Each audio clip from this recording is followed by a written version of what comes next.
Jack Elam, born William Scott Elam on November 13, 1920, in Miami, Arizona, became one of the most unforgettable faces in Hollywood history. With his crooked eye, lean frame, and mischievous grin, he looked like no one else on screen, and that was exactly why audiences loved him. What others may have considered a disadvantage became the feature that gave him an unmistakable presence, allowing him to play villains, drifters, lunatics, and lovable misfits with a natural ease that few actors could match. Before stepping into the world of acting, Elam served in the U.S. Navy during World War II, an experience that sharpened his discipline and strengthened his resolve. After returning home, he pursued acting at the University of Southern California, determined to carve out a career in a business where stereotypes often ruled the casting room. His persistence paid off. Over the next 5 decades, Elam appeared in more than 200 film and television productions, earning a reputation as one of Hollywood's great character actors. Westerns became his playground. Whether it was Once Upon a Time in the West, Support Your Local Sheriff, or The Night of the Grizzly, Elam brought a wild unpredictability to every character he played. He could steal a scene with a glance, a muttered insult, or a burst of comic madness. Even when he appeared for only a few minutes, audiences remembered him.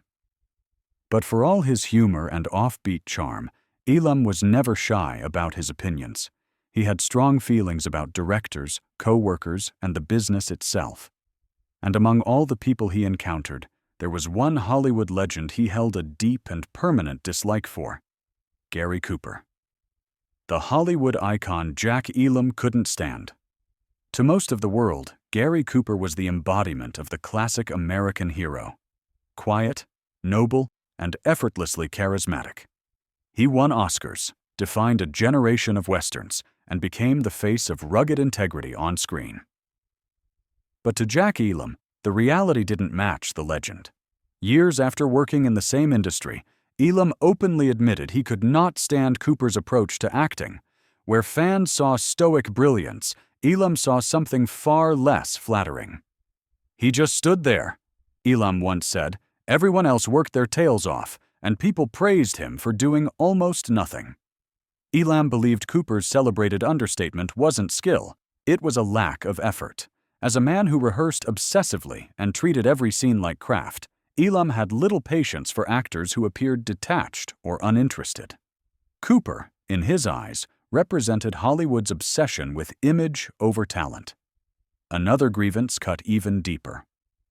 Elam valued respect for every person on set, from extras to grips to character actors like himself. Cooper, however, struck him as aloof, polite only to those with power, dismissive toward those without it. "Maybe he charmed executives," Elam said, "but he never gave working guys like me the time of day." For a man built on authenticity, that kind of attitude was unforgivable. A legacy built on honesty. Whether or not audiences agreed with him, Jack Elam remained refreshingly honest. He didn't pretend, he didn't flatter, and he didn't worship Hollywood royalty. Cooper may have been the polished symbol of the Western hero, but Elam, gritty, outspoken, and unapologetically real, was the one who embodied the spirit he valued most: sincerity. Elam's legacy endures not just because he was memorable on screen, but because he never stopped telling the truth as he saw it, even when it came to the biggest stars in Hollywood history.